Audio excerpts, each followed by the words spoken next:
Good evening, all of y'all. I'll just introduce Shekhar sir. Sir has already been there once for MIS. So it's an experience of around 35 plus years in the field of the corporate world. He is an independent director with a couple of firms. He has worked right in Muscat. He has been with Valade Foods Company. Then he moved to Masafi Mineral Water Company in UAE. He was with John Crane UK Limited as Director of Finance for Middle East, Africa, and Asia. He's also been a virtual CFO and consults on mergers and acquisitions.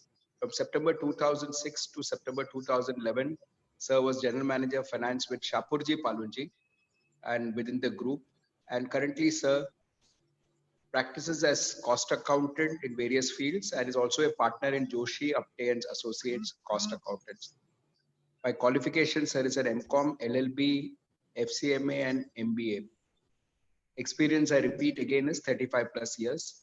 And the basic passion that Sir has is he loves teaching. So he is already a visiting faculty at the ICFI Business School, Sterling Institute of Management, Atharva Institute of Management Studies, FinPlan Institute, and Institute of Cost Accountants of India. I respectfully welcome Sir. Right, Sir, over to you for the session, Sir. With your permission, sir, we'll be recording the session and we are also live on Facebook, sir. Right. Thank you very much. You are very gracious in appreciating me. Thanks a lot. I hope I'm clear to everyone. So I think we'll give another 5 minutes to people to get on. As Menon sir said that since I'm a practicing cost accountant. Cost accountancy right from the beginning has been something that intrigued me. Not only from the viewpoint of knowing the cost, but what I always feel or always felt as well right from the beginning that once you know the cost and you know how to use the cost for control, for improvement, for growth, and definitely looking beyond 15 years, once you start knowing and calculating and understanding the cost, you will realize that cost leads to almost every facets of the organization. I'll just give an example before we start on this. When I was in Muscat, there was a company, I'm not purposely naming it, but a company directly related to oil support. And one of my friends was a finance controller there.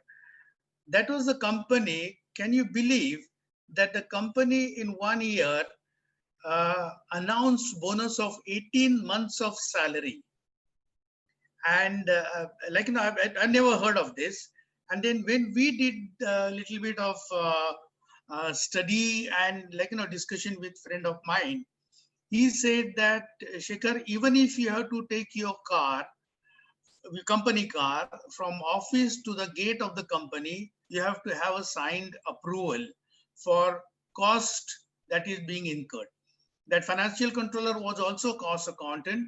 And what really made me feel is that if everybody in the company knows about the cost, thinks about the cost, and knows how the cost is going to affect me, my department, and my company, I think that cost consciousness becomes driving force. So having said that, what I feel is that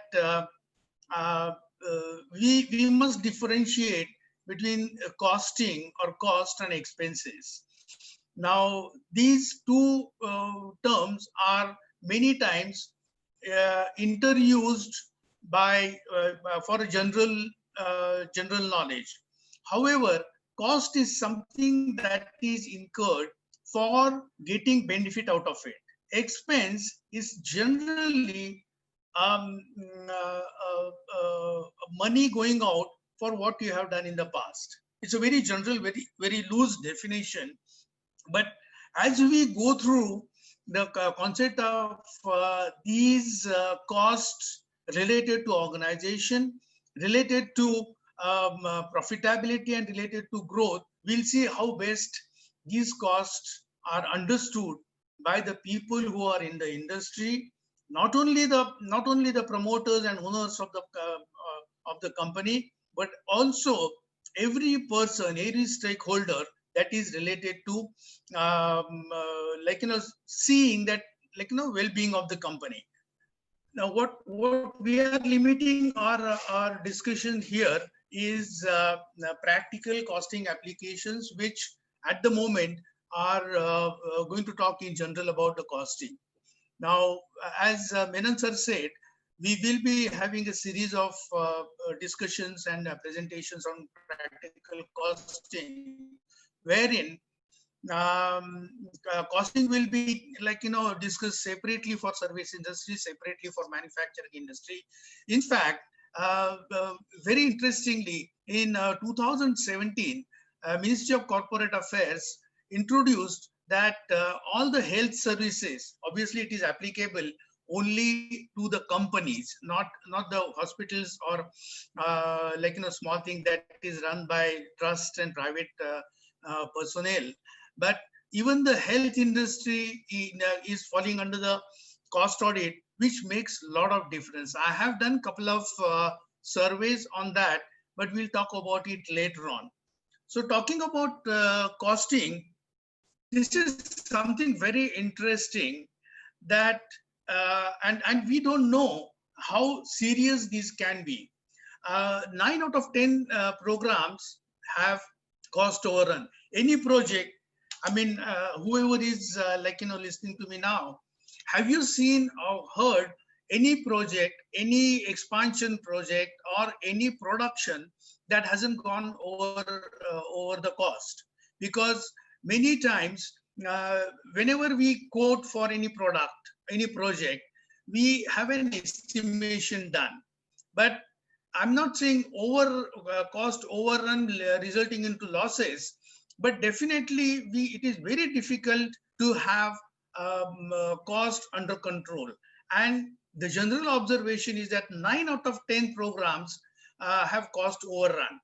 Overrun between 15 to 100% is pretty common, but overruns above 100%, if you have a cost of 100 and it's going to 200, is also not uncommon. But there are various reasons, there are various angles, there are various aspects, which also includes underestimating the costs, and what we'll talk about later on. But even 100% is not uncommon. Overrun is everywhere. It is not restricted to any nation, any sector, or any program where you can say only textile industry has cost overrun or construction has cost overrun. But it's irrespective of nation or any culture.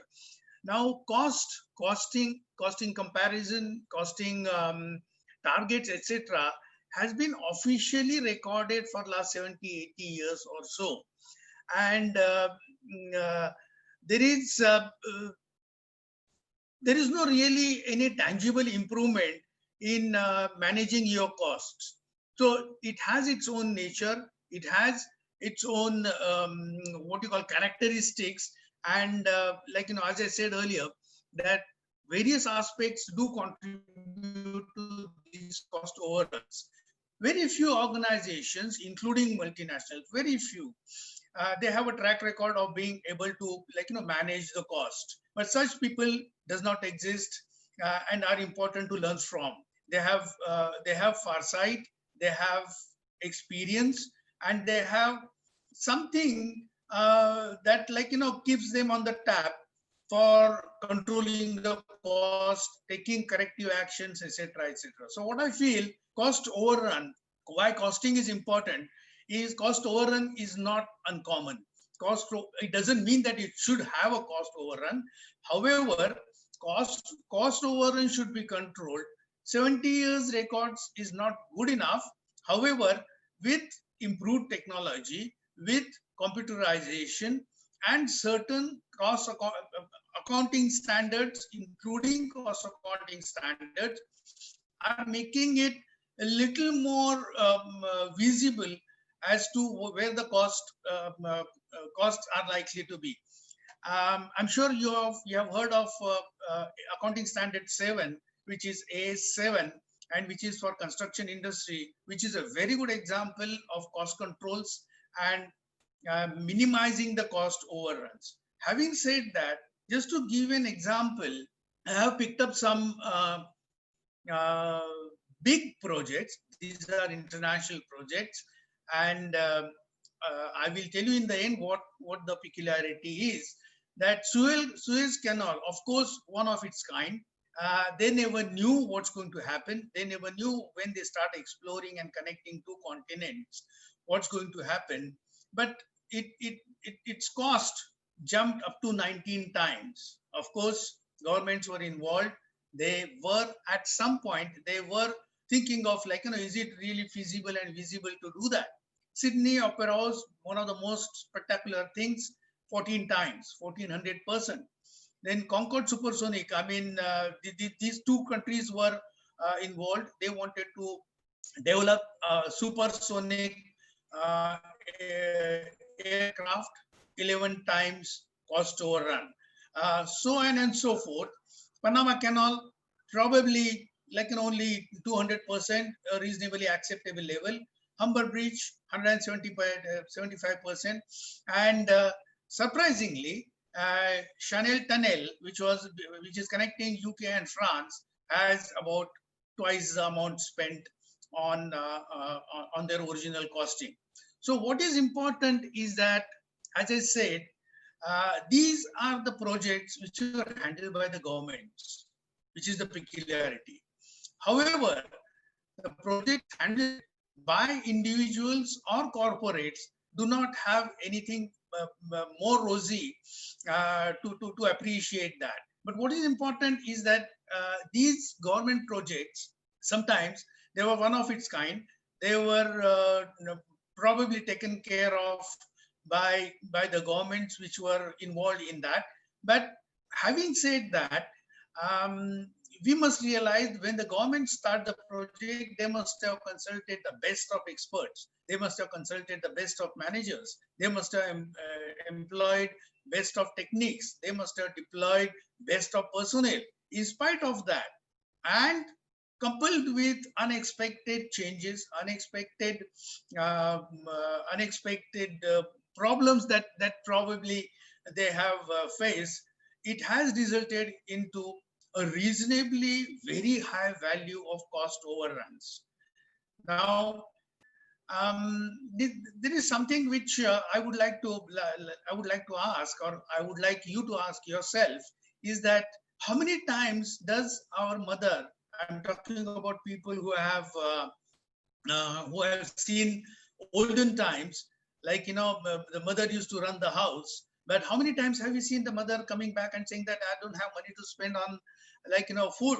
It hasn't happened. Very rarely, in spite of, certain problems the families were facing.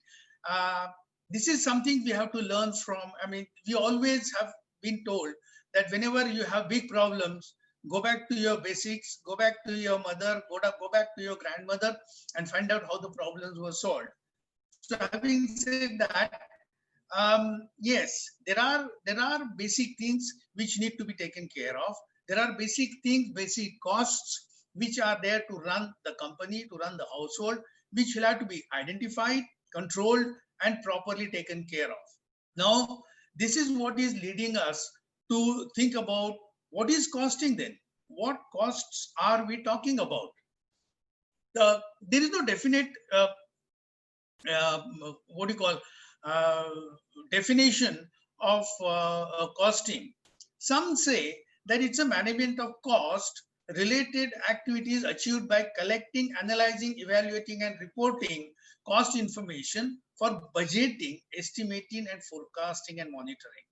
Now, you have to collect the information which will depend on past experiences that you have. You have to analyze them. You have to see what is related to them. And then you have to make use of that in finding out how best you can use that for your future cost estimates, and making sure that your costs are within control. Now, there is another aspect of cost. It means there is no single definition, as I said. Again, going back to the nature of the expense, as I explained earlier, costs are developed and used for specific purposes. For example, we talked about projects, so that's a specific purpose. We talked about production, there is a specific purpose. So what anything related to that activity is cost. Again, there are various definitions. We are only touching upon what can be relevant to what we are going to discuss today. There are different systems, different classifications, which I have picked up about 3 or 4 costing methods for us to understand and utilize in our life to analyze what definition can be relevant to our discussion. So it could be something used for specific purpose, or the cost is to be used, define how it is going to be used in the future. That will define the cost. I mean, it's both ways. You define the cost and use it, and you use it and define the cost. Now, typically, whenever we talk about cost accountant, costing, to a certain extent, it always used to go back to relating it to the manufacturing, relating it to the production. I'm going to draw your attention to certain aspects of recent costing. I will go through this in a bit, but costing is important even in agriculture. I'm reading a book on agriculture in Israel, and you'll be surprised that from zero to the product is sold or consumed, everything that Israel did was based on costing. What is the cost of water? What is the cost of wastage? What is the cost of growing inside Israel, outside the country, and so on and so forth. But however, as a concept, we are going to talk about cost in manufacturing industry. The amount has been paid or given up in order to get something. It's an amount. Eventually, everything that turns out into a number, because a number will represent the activity. In business, it is monetary valuation of the effort. Of course, the manual effort, material, which forms major part of your costing. Resources. The resources could be coming out from natural resources as well as human resources. Time and utilities consumed. The time taken for producing that. More importantly, what is the risk incurred? For example, anything that you are doing now, at the time of projection, it might say that it's going to give you a 25% profit. But what is the risk incurred in that, in getting the time right or not getting the time right? What are you going to lose in that? Because that has to be calculated. Then opportunity forgone for production and delivery of goods and services. For example, the opportunity, if I have 100 rupees, should I go for my textile business or engineering business? What is the opportunity I have forgone? Had I gone into engineering, I would have made 28%. I am in textile and I'm making 24%, 32%. So what is the opportunity? Now this opportunity will have to be analyzed, coupled with what is the life of that particular product that you're looking for. Sometimes you have an option of having less profits or losses, and having penetrated the market, you can think of making more profits, and vice versa. Sometimes you make profits initially, and so on and so forth.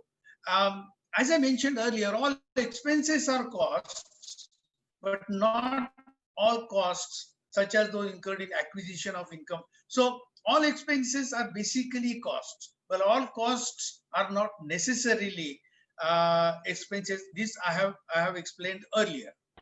Now, why should you have cost accounting? I'm going up from a very general explanation and listing out. First of all, once you know the costing, I'm telling you, it's very, very uncommon to have your fingertip on every pulse of cost incurred in your organization. I'm saying this after auditing more than 50 companies in last 6 years, more than about 75 companies I am associated with. And costing is sometimes considered to be a post-mortem of the activities that is done, but which is not. Now, first of all, costing gives you information for proper planning. Now, all those who are in production industry or production activity, they know any time either you have to quote or you have to plan, you have to have the information on costing. That is your forecasting, your estimating something for activity. But eventually, what is that activity? That activity is nothing but what is the item, how much you are selling for, and when you sell, what are the costs that you are likely to incur. As I mentioned in the previous slide, the costs will be your material, the cost will be your labor, the cost will be your utilities. Going beyond, you will have selling and distribution costs, you will have your administrative costs. So having considered this, it gives you a tool for proper planning. Now, expansion in production, I will touch upon that in the couple of slides. Guide in reducing prices, important. Profitable and unprofitable activities measurements and improvement of efficiency. The first point I have mentioned that proper system of costing gives you complete control on your activities. As I mentioned about that company in Oman, you will realize that everything was reported, everything was controlled, monitored, and taken action on. So if you are planning to start a project, you have quoted for it, and then you have calculated, you have forecasted, you have projected, you have estimated the costs. The costs, we'll be using this term very, very often in next few minutes. But cost is something, remember one thing, the cost is something that is incurred for making profit. Now, if you're planning for project, you have to understand what is the cost you have. Either you go cost basis, you decide your profit, or when your selling price is decided, you control your cost. Because remember one thing, these are the two ways of survival. First one, you should get the price that you are demanding. Then you have little bit flexibility with your cost. But when your selling price is determined by competition, your selling price is decided or directed by, many times it happens in international competition, then the only factor that you have is controlling your cost. How do you control your cost? Is you look for alternatives, you look for unwanted cost to be reduced, you look for labor that can be outsourced, and so on and so forth. So information for proper planning comes from costing and costing only. The next one is expansion in production. Many of us do face this situation many times in life. Like, when the business cycle is high and the demand is high, when you have more market asking for the same product that you are in, you have two options. Either get it outsourced, where you risk the quality, or you increase your production capacity. Now, when you increase the production capacity, And my friends, I have, as I mentioned, I have come across at least about 5 to 6 big investments where expansion was not done with the planning of costs. Now, what happens? The cost goes on increasing. When the cost goes on increasing, you borrow. When you borrow, you have finance costs sitting on you. In such cases, by the time you're ready for the production and launching the product, you realize that your margins have gone much thinner than you expected.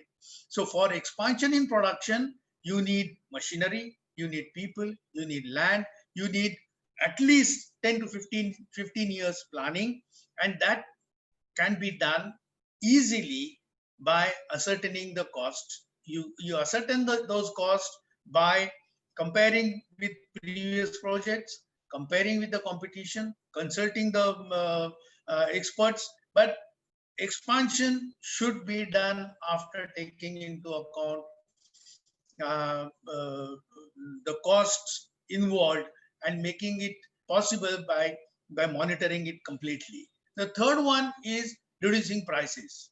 Very interesting. And the reason I have picked up this slide is because of global competition. When the global competition came in, we realized that we have to, obviously when a global competitor comes in, he wants to take your market share. And how is he going to take the market share? He gives the same product at a cheaper price than what you are charging in the market.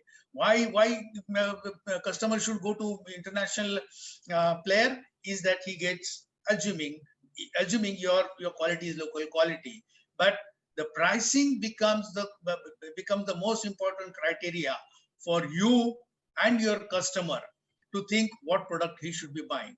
So there are times when you have to reduce the prices. We have seen this happening in telecommunication. We have seen this in electronics. We have seen this in many other fields where international competition, or even in the local market, if there is only one restaurant, it can dictate its prices. But when it has 10 restaurants, somebody has to think which is the cheaper restaurant he can go to.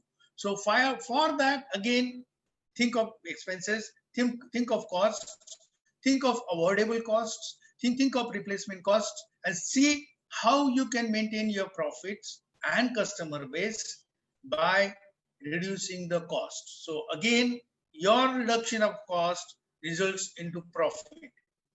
The next one is profitable and unprofitable activities. Now, I'll give one example of one pharma company which I have had chance to be associated with.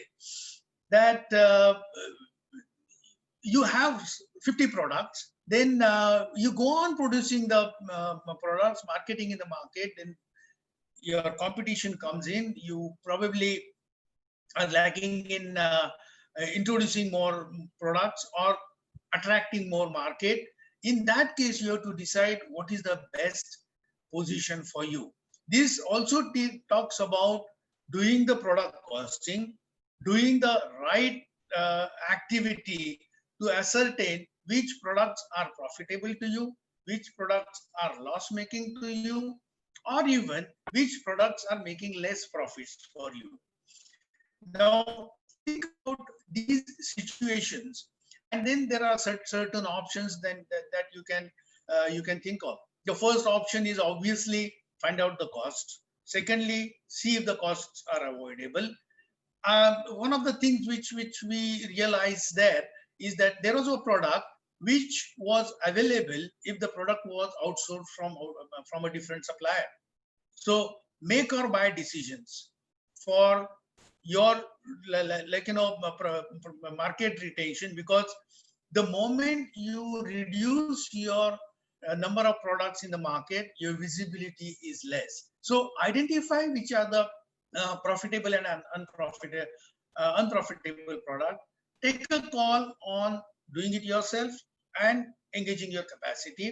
At the same time, remain in the market with whatever choices you have. So profitable and unprofitable can be ascertained by product costing.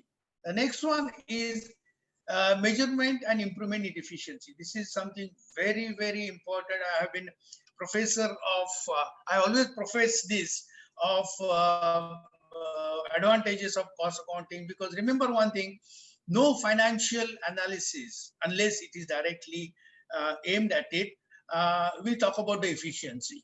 It will, like, I mean, there are various matrices available to ascertain your efficiency, to take an action on your efficiency, and to make sure that your efficiency, because efficiencies are dependent on capacities.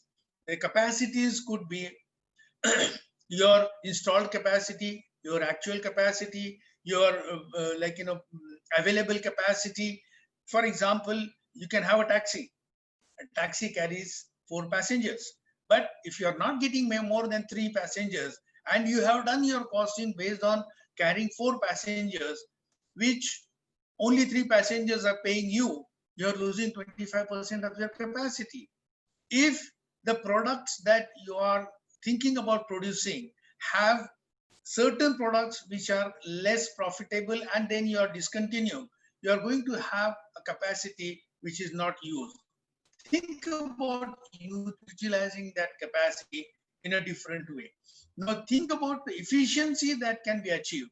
Any company that goes below 75% of its capacity, because remember, when your capacity is built for 100%, you employ people, you pay them salaries. There are, I'll be talking about it later on, there are certain expenses which are fixed expenses, there are certain expenses which are variable. So your efficiency will be judged by capacity that you're utilizing. More than 100, I mean, most of the chemical companies, they work more than 100% capacities because they have another option of getting it outsourced, right? Now, if you know your costs, you know how they are built, and then how you are going to utilize them in efficiency. Because I repeat, cost is something that is incurred for making profits, right? So efficiency will depend upon your cost. If you have incurred the cost, if you have bought the taxi for four passengers, make sure that you are running in the right area. You're applying in the right locality to get the maximum returns on your costs that are incurred for maintaining your taxi. Now, having said that, I mean, that was very general. I'm going to touch upon 3 or 4 concepts of costing, which you might have heard of, which you want to know about, but these are the scientific ways of understanding the costing, right? How many of us know? Again, I will be a little rough in saying that many companies, at least 70% companies or finance people I have come across, do not know the break-even point of the company. Now, what is break-even point? Break-even point is the point you sell the product at certain level. Up to that point, you're not making any profit. Or, in other words, break-even point is the point of sales at given percentage of profits.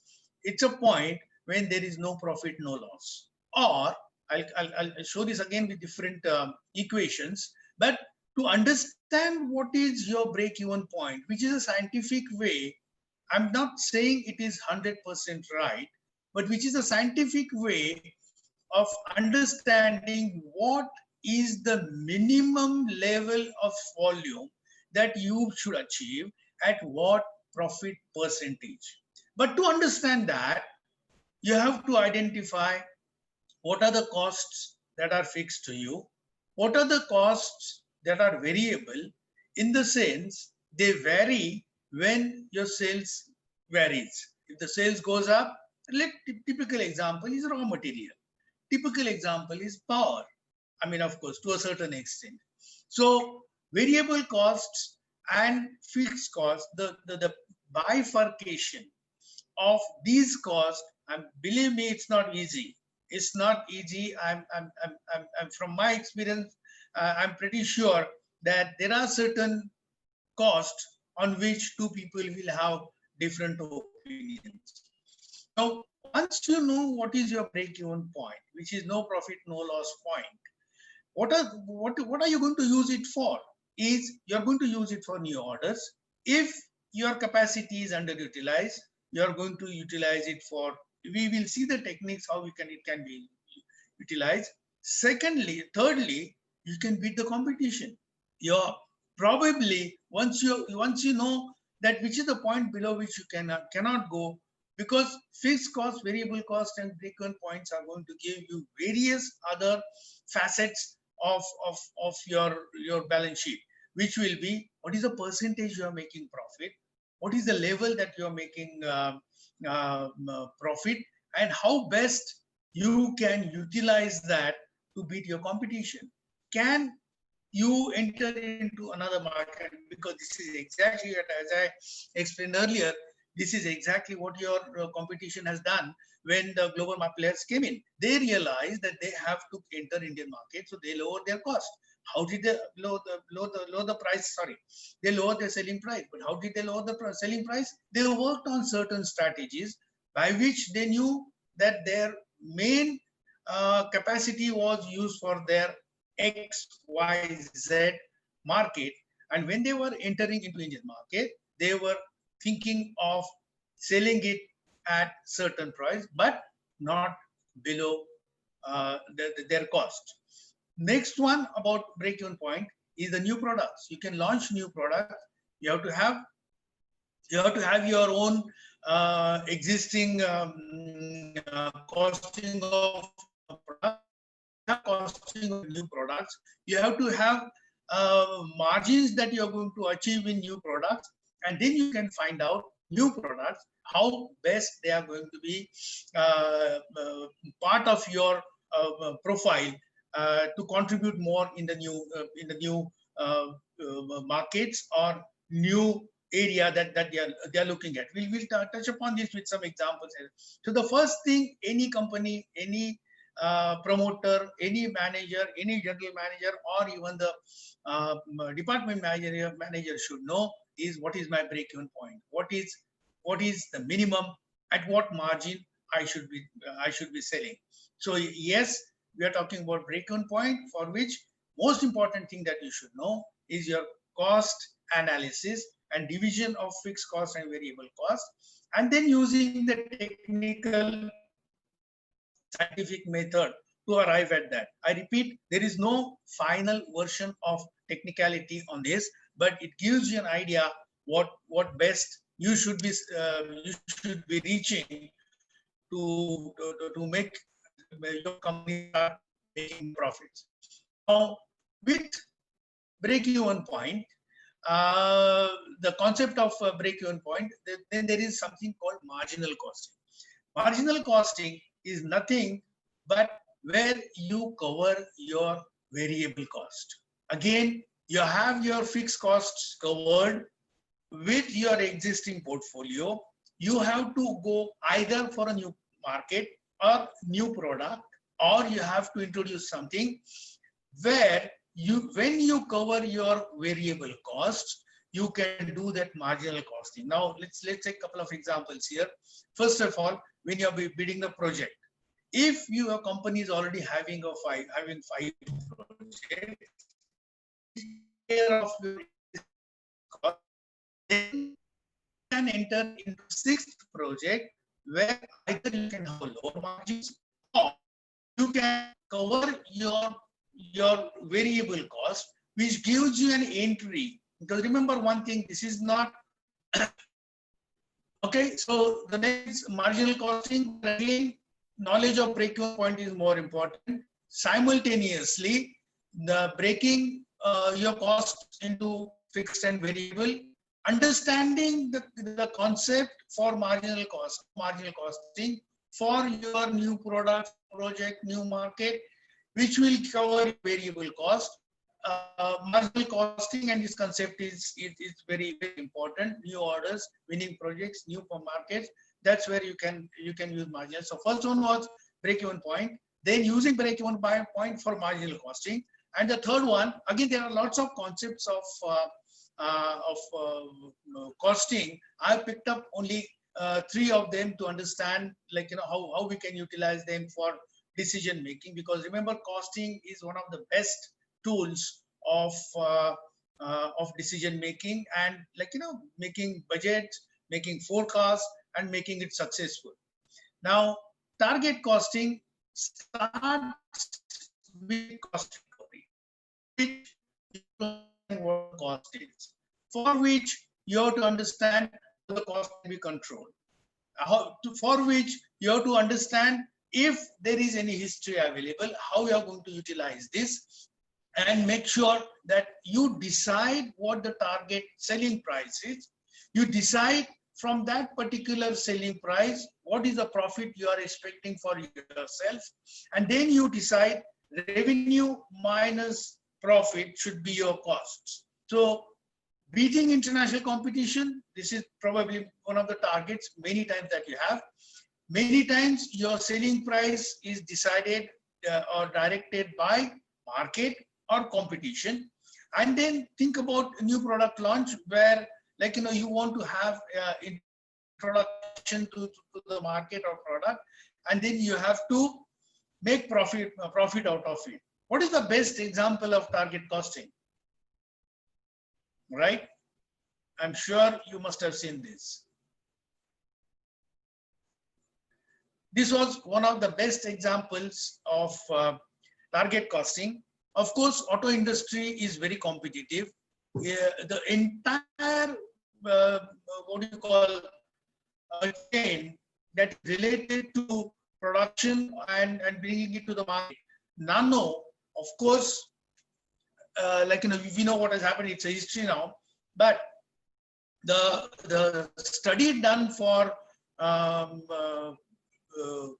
pricing of Nano, because Ratan Tata initially said he wants to have a car for 1 lakh rupees. So he set his selling price. Obviously, he's not going to spend 3 lakh rupees and sell it for 1 lakh rupees, because Tata Group, Tata Motors, shareholders and stakeholders, they wanted to make, they don't want to make and be successful in the market. So there is a huge case study available on Nano's costing, which is primarily target costing, which was the fundamental costing principle for ascertaining, controlling, and monitoring the costs was achieved. So we talked about break-even point, we talked about marginal costing, we talked about target costing. Now we are going to face, there are other various ideas about costing, where everything can be utilized. But one of the these three are the costing criteria I thought would be useful for everybody in the business. Now we are talking about costing as a general concept here. So these three, once you understand the cost, once you understand the utility of cost, once you understand how to divide them into 2 categories, and once you know how it is related to converting them into your profit, you will realize that the costing becomes the fundamental principle of understanding. I'm little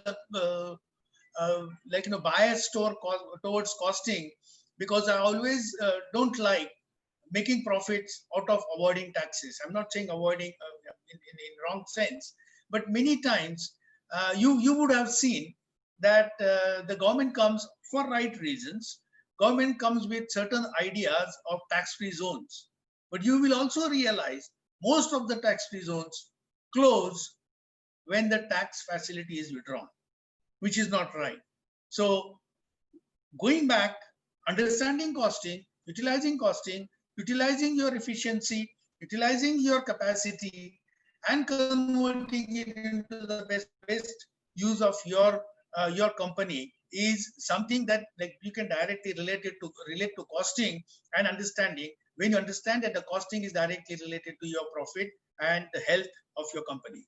I'm not going to dwell upon these details of Tata Nano, but I'll come back to the next concept of costing, which is cost volume profit analysis. Now, one of the very what do you call it, common questions that I'm facing these days. I do cost audit for about 25-30 companies. One of the most common question that I get after the presentation I make of cost audit schedules is that my sales has gone up almost by 15%, but my profit has not gone up. Sometimes I have made losses. Sometimes my profit is not 15%. Sometimes it is only 3%. So what is the reason that I'm growing in sales, but my profit is not increasing? And this is what is explained in cost volume profit analysis. This is something which every entrepreneur, every general manager, or every person concerned about his company should know about, is that these three are interrelated. They are not mathematically interrelated, but they are mathematically controlled. They are mathematically understood, and they are mathematically presented for the promoters to understand that these three have somewhere a relation which needs to be explained to every stakeholder that they are in. We'll see what this concept is. Now, this concept is also based upon other concepts that we have discussed earlier.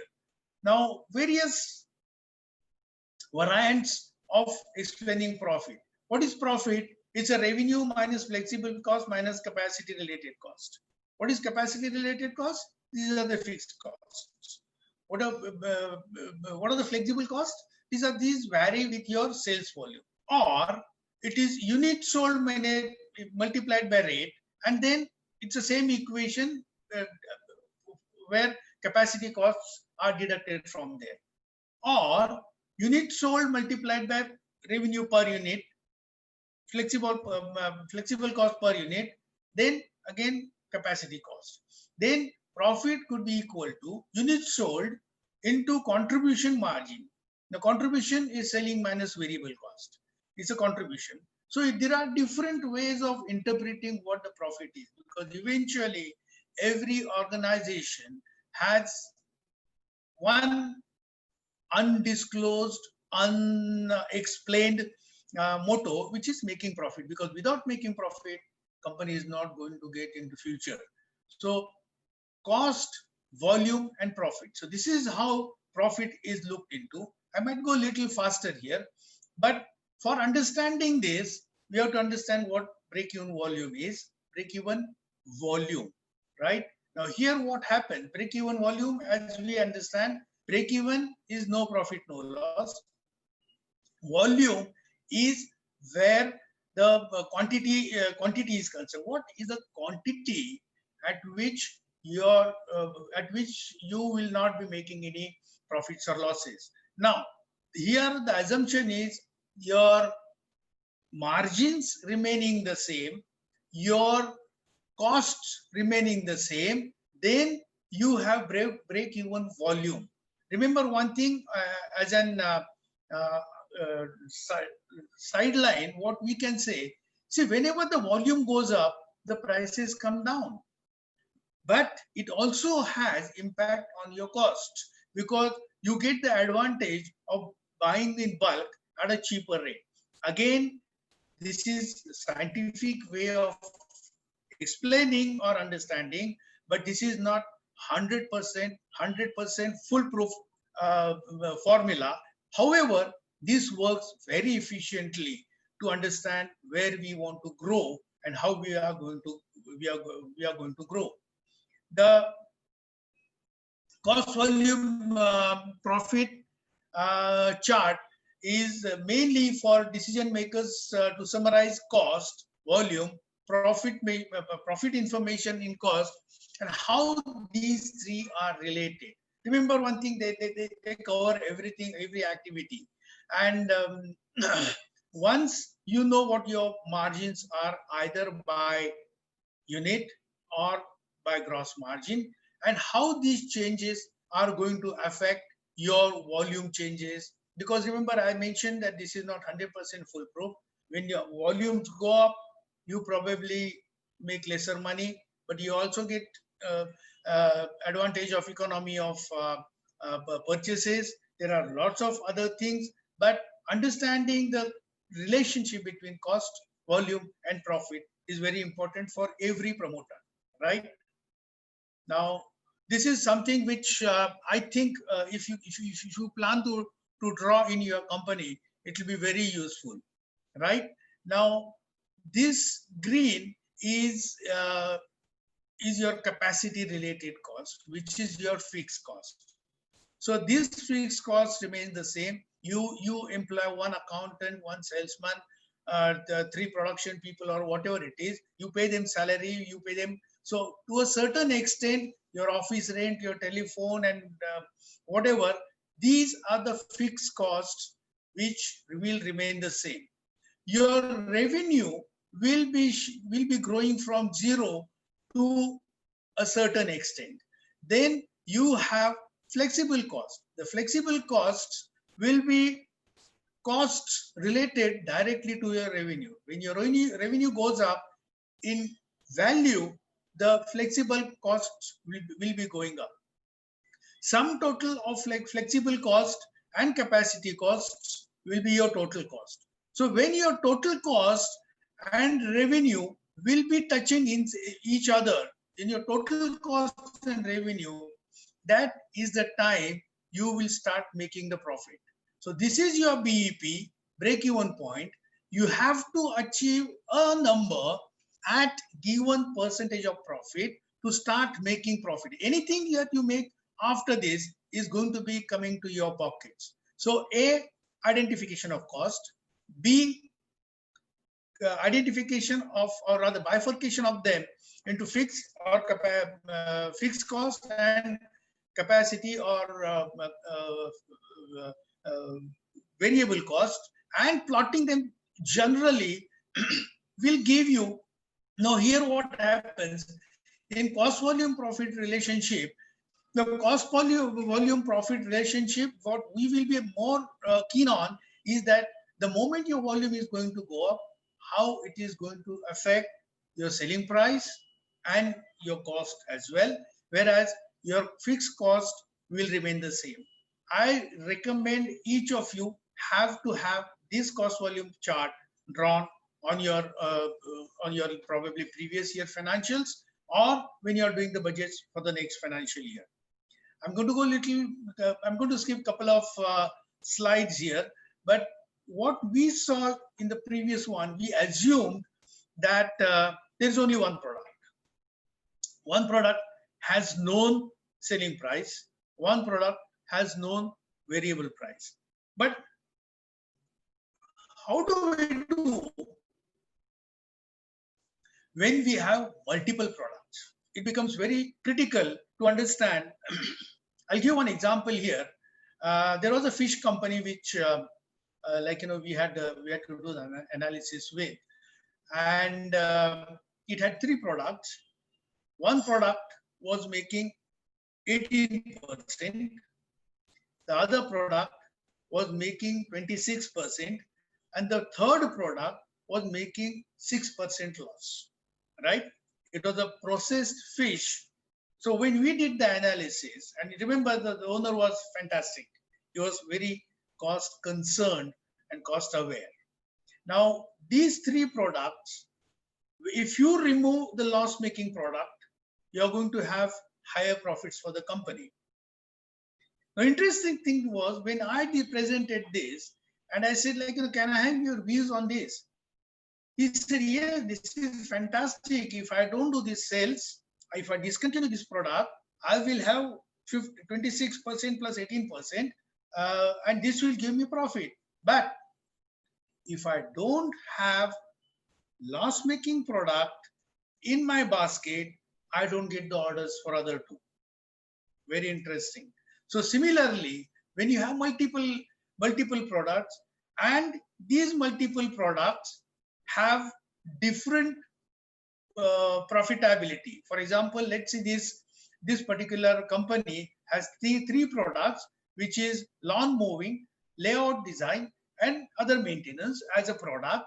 Every product has a different revenue, that is a selling price. They are selling different. The lawn mowing is making a loss of $343, whereas layout design as a product is making a profit of 38,000, whereas other maintenance is barely breaking even or making a loss of $9,000 on $250,000 as a, that it is recovering from the market. Now, this company as a whole is making profit, because 38 minus these two will be like, the profit that is shown on the balance sheet. But individual analysis will show that these two products will not be making profit. But can they discontinue it? It's a strategic decision. So how we are going to do it?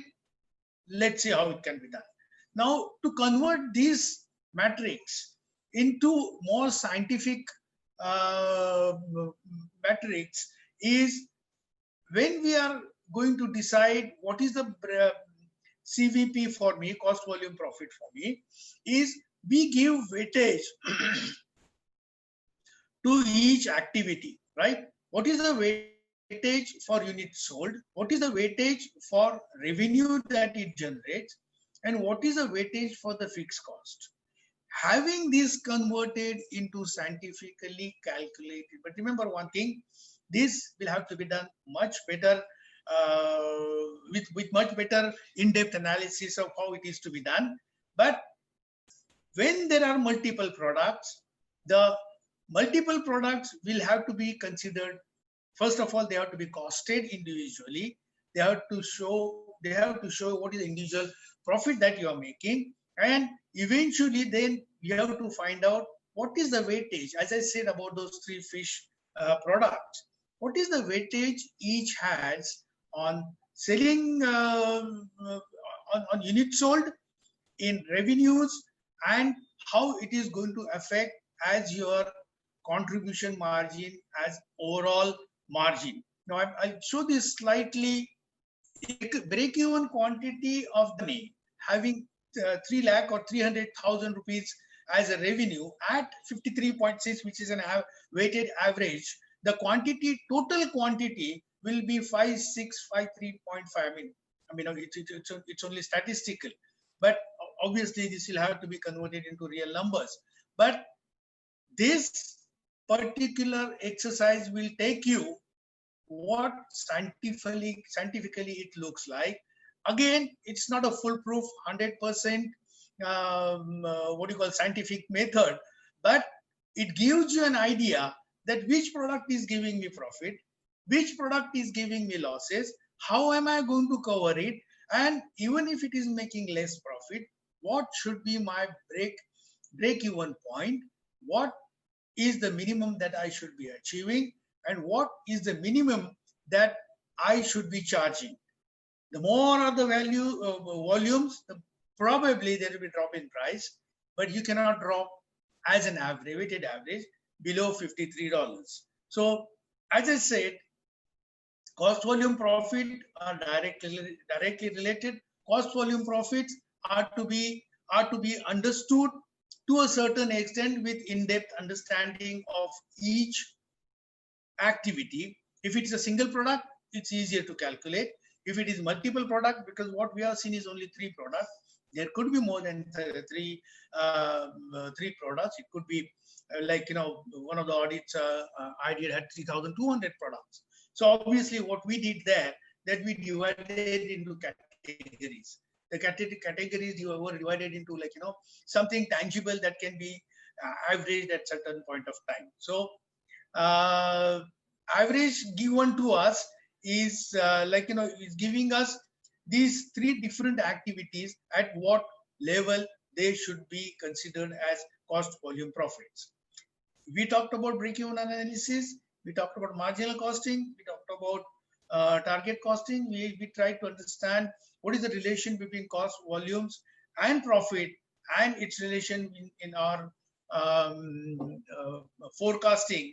Having seen that, this is something which will start with as a break-even point where the profit or losses are zero, right? So I'm not going to spend time on that. Just a note on these analyses, that these are the calculation focuses on break-even of the company as a whole and not for individual department, because what it means is that if when we assume that these are the three products, we assume that these three products have three different departments, which may be there, which may not be there. They may be interdependent, they may be intra-dependent, they may be sub-products, byproducts of each other. So that thing will have to be done much more systematically. We did talk about defining of cost. Some people say that you incur the cost and then you relate it to the purpose. Then they say that the scientific decision at hand will define the specific decision. Either you incur the cost and then define the purpose, then you have the purpose and the nature for it is required. It happens where many times you have underutilized capacity that gets converted into something more than what you are doing. And at that point of time, you realize that this cost was redundant cost, and then that cost has been converted into profit. Now, opportunity cost, I just thought I will touch upon this. It's a cost, it's a sacrifice, which I mentioned earlier. It's a sacrifice that you make when you use resources for one purpose. Classic example is, I'll give you share market example. I have 1,000 rupees. Should I buy Reliance share? Should I buy Godrej share? Or should I buy something else? Now, because at that point, probably opportunities, again, it might be a wrong example, but it just occurred to me because it's speculation. But speculation is also dependent on education. It also depends on the performance of that company. So it's a sacrifice that you make when you use a resource for one purpose instead of other. So that's the opportunity. So either opportunity lost or opportunity gained is something that again is related to cost, right? So having seen these opportunities, and we always many times use this concept of opportunity cost when the decision has to be made. Classic example, you're introducing new product, you're probably entering new market, you're probably going for acquisition. Now, what are the costs or what are the benefits that you might sacrifice, you might forego to have to finalize your decision on this? Now, many times the opportunity cost could be higher. In other words, it could give you lesser returns than you expected. But again, it's a strategic decisions in which opportunity cost is considered. Classic example again, opportunity cost, you have fixed deposit and you have mutual funds. Fixed deposit gives you 6%. That's the opportunity that you are taking a risk for 12%. Again, 6% was fixed, 12% is the risk that you are taking. There are new classifications that have emerged in the recent past. It could be a cost which is unit related, a cost that can be batch related when there is a batch production, a cost that could be for product sustaining. I have some slides on a product cycle, but probably we will just brush through that.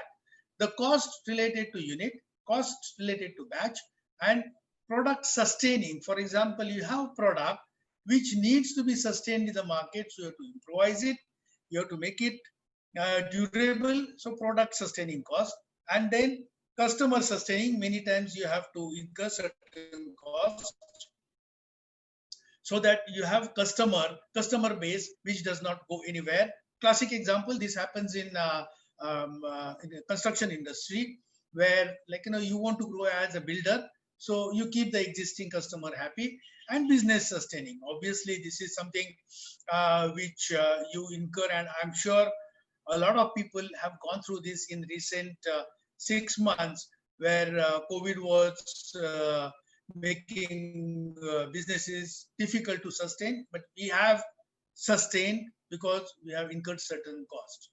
The life cycle costs, which life has, there are 5 distinct stages. There are costs related to development. Again, these are sometimes dead costs. It depends upon how many new products you are coming up with. It depends upon what are the changes you are going to do with it. So costs related to that, there is a different treatment. Then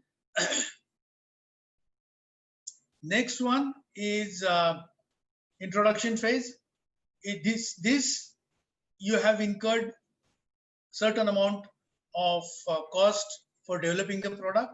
Now you are introducing, which has higher marketing cost than the production cost. Then you have growth phase. You have introduced the product, but when it takes off, you have to increase the capacities. You have to talk to the people. You have to employ more sales people. So cost related to your growth, these are separately identified. You have maturity phase, where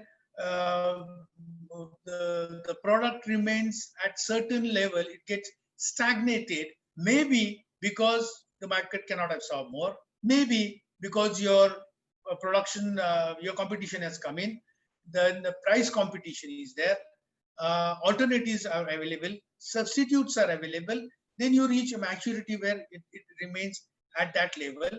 And the next that you come to is a decline or abandonment costs, which is the cost you incur either to abandon the product, accept the decline. There are few options. You sell that production line to somebody else, you use that production line for different product, but there is a cost associated with that which has not been incurred earlier.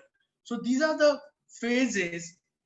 At different phase, there will be different cost. At different phase, there will be different meaning of cost. Either it should be for profit, or reducing the losses, or reducing the life of increasing the life of market business target customers, or at the same time closing it down. So these are the cycles which will have their own cost, which will be different, identified and understood to be apportioned in that way. Lastly, as I see, what I see is people getting little reluctant on understanding the cost.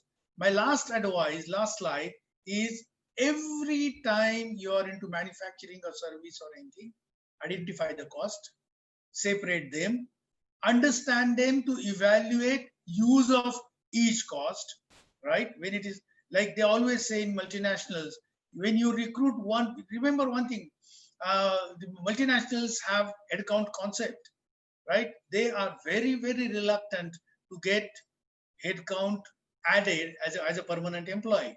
So that is because it goes to fixed cost. So identify the cost, bifurcate, evaluate, check the impact on profitability and health of the company. The moment it is fixed cost, it is long term. Monitor that cost. Make sure your manpower is improvised, they are better utilized, they are more productive every year that goes on. Then own the cost. Let the department head own the cost. Let the general manager own the cost, and to take a call on continuation of cost. We call it as zero-based budgeting, call it as reconsideration of cost, but make sure every cost has to be thought over before it is continued. So that's all, folks. Thank you very much. I hope it was useful. I'm just seeing if there are any questions.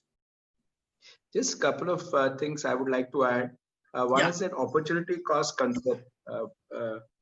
As sir was mentioning, if many of us look at the opportunity cost, you would realize, right, that actually you're making a loss. So one example that Parimal sir is to give regularly for family managed businesses is that they used to operate from a very posh office in Nariman Point. This was purchased by their grandfather, right? So they continue. Now, if you bring the actual rent that they need to pay today, you would realize that you're making a loss. So that is one concept that, Shekhar sir also emphasized today. Right. So just a couple of things I would like to ask before we stop. Sir Ganiji is also thanking you. Sir, you mentioned capacity related costs. Right. What is the exact definition would you like to mention? Capacity related costs, and is it fixed costs or no? Yeah, capacity cost will be fixed costs. And this typically happens when people go for expansion. They go, for example, I'll give a psychological analysis of that. A manufacturer gets consistent order of 10 tons more than what he is producing. So when he goes for expansion, he suddenly thinks that why should I go for 10 only? Why shouldn't I go for 50 tons more? Now, in this case, what happens is suddenly he increases the capacity by 5 times than what he requires, and then fixed cost falls on his head. So this capacity cost is something should be thoroughly looked into. Should I go for capacity that I cannot cater to or cannot afford? And Menon sir, I think we have a couple of examples of that. And one more question, sir. Flexible cost is variable cost, right, sir? Yes, flexible cost is variable cost that goes with the revenue, the sales quantity. Any other questions, dear colleagues? I think that multi-product example was brilliant, sir. Right, thank you. If you look at the weightages, that weightage is what is taken forward and multiplied. Right.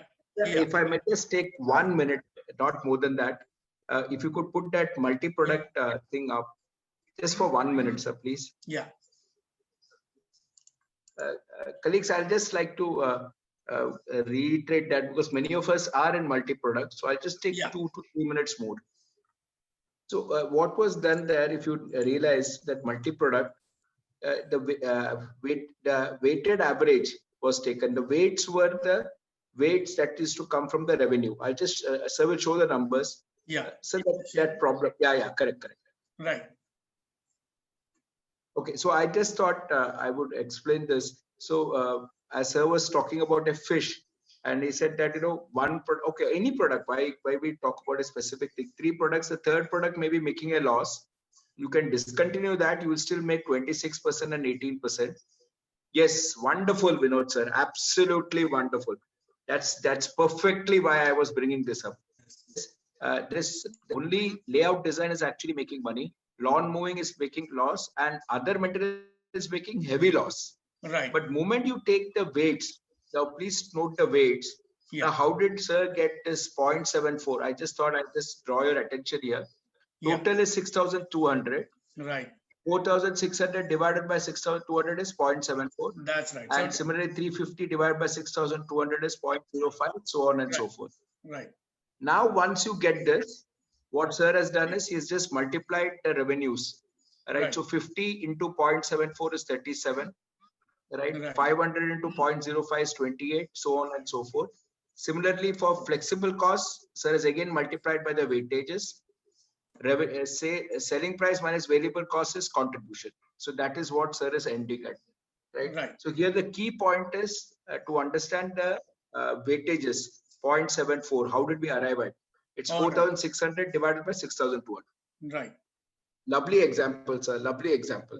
I think this becomes much more pertinent. Yes, sir. Please continue. Yeah. No, Yeah. as Yeah, you this said, becomes much more pertinent. Please continue. it becomes much more pertinent because most of the companies are multi-product. And giving an example of, like, to give an example of one single product was just to introduce how it works. But again, this is how it is scientifically provided. But at the same time, somebody will have to, use those weightages and other things much more cautiously and carefully, so that, to arrive at a right decision that you have to take.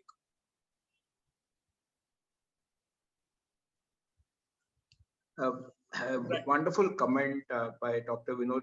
It says that there are certain things that can be right in a hospital itself. It can be non-product making, but then they try to push you to more revenue generating products. Absolutely, right? Brilliant. Of course, there should be an angle. There should be even some departments are loss making. Absolutely, sir. Yeah. But you continue doing that because that gives you business for others. Absolutely. Thank you very much, sir. I think as expected, it's gone off very well. Now, next session, Wednesday, we will apply this straight to services and manufacturing as respected Shekhar sir wanted. So class, please note that next session will be an application of this.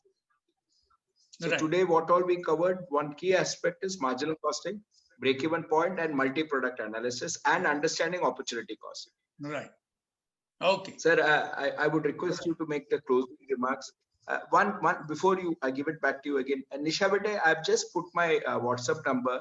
Nisha Manjreka Bete, can you just give me a WhatsApp Bete? I need some help from you. Sir, please go ahead, sir. The closing remark from you, sir, please. Right.